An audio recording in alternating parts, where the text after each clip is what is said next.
في كبسولة النهارده ليفربول ينفرد بالصدارة باربع نقط بعد خضة كبيرة لقرب الدقيقة 60. نابولي وبرشلونة لسه الامور 50-50 في دوري الابطال بعد تعادل في ايطاليا، وارسنال ينطبق عليه مبدأ اللي يخاف من العفريت يطلع له، ودرس كبير للمدفعجية بعد هزيمة مفاجأة في اللحظات الاخيرة من بورتو. والمالك الجديد رسميا باغلبية الحصص لمانشستر يونايتد السير راتكليف بيبدأ بتصريحات نارية. كل ده واكتر في الكبسولة الكروية، نفس كروي عميق ونبدأ الملخص.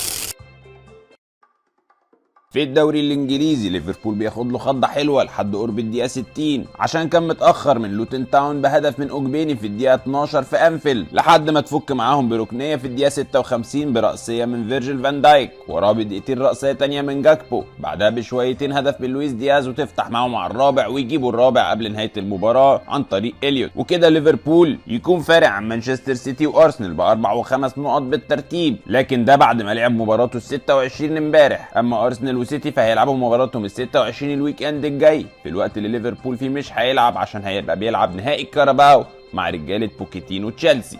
ولما نقول ارسنال يبقى هنروح على دوري ابطال اوروبا ونقول ان ارسنال امبارح اتعلم درس بالغالي قوي، لعب الماتش اللي بورتو يحب يلعبه مش اللي ارسنال يحب يلعبه، وكان حذر بزياده جدا، ثبت الفول باكس وايت وكيفيورو ما كانوش بيعدوا خط النص، وكان بيسقط ساكا ومارتينيلي لنص الملعب كتير قوي، ولعب رتم بساط بطيء جدا ومضمون بزياده، وحذر نقدر نقول عليه قالب بخوف، وده اللي ادى لخساره كل الثنائيات وصفر فرص على المرمى الارسنال، احصائيه لا تصدق. ومن الناحيه الثانيه نقدر نشيد ببورتو اللي لعب ماتش محترم جدا وحجم ارسنال وقفل عليه كل المساحات، ولعب بضغط زون ديفنس متقدم خلى ارسنال مش عارف يبني هجماته، وحتى الكور الثابته ارسنال جاله يجي 550 الف كورنر ما عملش بيهم ولا حاجه، بل بالعكس ده بورتو هو اللي ضيع كوره جول مؤكد في الشوط الاول جت في العارضه، وخطف الشوطه الحلوه في اخر الماتش او في اخر ثواني اللي كسب بيها الماتش 1-0. ولما نيجي نتكلم هنا على اخر ثواني فنقدر نقول ان ارسنال كان ساذج شويه في اخر ثواني دي، مارتينيلي طفش كوره عشان يدي كوره لبورتو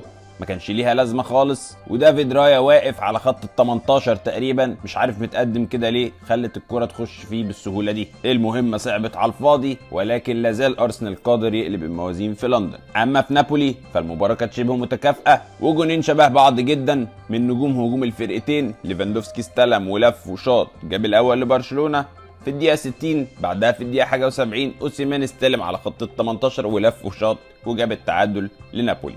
لا زالت الامور 50-50 في ماتش العوده في الكامب نو. ومن المعلومات الطريفه عن الماتش ده ان الواد يمين يامال بقى اصغر لعيب يشارك في دور اقصائي لدوري ابطال اوروبا عن عمر يناهز 16 سنه و223 يوم، يحميك يا ولد. وبعد ما بقى رسميا المالك الاساسي لمانشستر يونايتد بحصه تتجاوز 27%، السير جيم راتكليف بيطلع بتصريحات ناريه.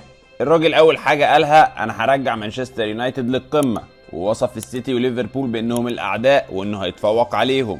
ومن احد تصريحاته التانية قال لك انا هصرف من مليار ل2 على تطوير النادي واعاده تاهيل استاد الاولد ترافورد. ومن ضمن الحاجات قال لك انا مش هستنى على نيوكاسل كتير في قصه اني اشتري منهم دان اسورث السبورتنج دايركتور او مدير الرياضي، فلازم ينجزوا ولازم يقللوا الاسعار اللي بيطلبوها عشان الصفقه تتم. ولما اتسال على تين هاج ما قالش انه معاه ولا انه ضده، قال احنا محتاجين نركز في علاج مشاكل كتيره كانت بيئه مش كويسه ليه والمديرين فنيين قبله على مدار 10 سنين فاتوا. ولما اتسال عن مشكله جرينوود والقصص والقضايا اللي عليه قال الشباب في السن ده بيبقى عندها مشاكل كتير ومحتاجين نتاكد ان احنا مأهلينهم صح، وساب الباب متوارب.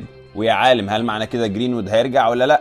الله اعلم. اما لو انت متابعني كويس ومصحصح معايا كبسوله فهتعرف ان خناقه شابي الونسو ابتدت فعلا زي ما كنت بتكلم معاك عليها من كام يوم. التقارير اللي بقت شبه مؤكده وشبه رسميه بتقول ان بايرن ميونخ اوريدي بيفكر يتكلم مع شابي الونسو، ومن الناحيه الثانيه لا يخفى عليك ان ليفربول عايز شابي الونسو، بس بقى اللي انت ناسيه ان ليفركوزن لسه عايز شابي الونسو. فهات الفشار والحاجه الساقعه وتعالى نستمتع بقى بالمعركه دي اللي هتدور. بس المؤكد ان الشهرين 3 الجايين شابي الونسو مش هيكون شغله الشاغل غير انه ينجح مع باير ليفركوزن ويحقق البوندسليجا وبعدين يحلها ربنا. بس انت في رايك لو حقق ده ونجح هل الخطوه الثانيه انه يقعد ويكمل نجاحات مع ليفركوزن، ولا يمشي يروح بايرن ميونخ ويسيطر على المانيا ويلعب على الشامبيونز ليج، ولا يقبل التحدي الكبير العظيم بتاع البريمير ليج؟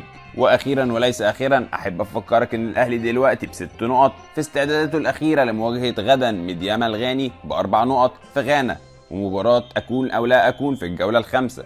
اللي في نفس الجولة دي هيستقبل فيها يانج افريكانز شباب بلوزداد، والفرقتين معاهم 5 نقط وبيتنفسوا في قفا الاهلي، وكله متربص لكله. هستنى تعليقاتكم وتوقعاتكم بخصوص كل المواضيع والفرق اللي تخصكم وتهتموا بيها، ودي كانت احلى كبسولة كروية، واشوفكم في قادم المواعيد الكروية. باي.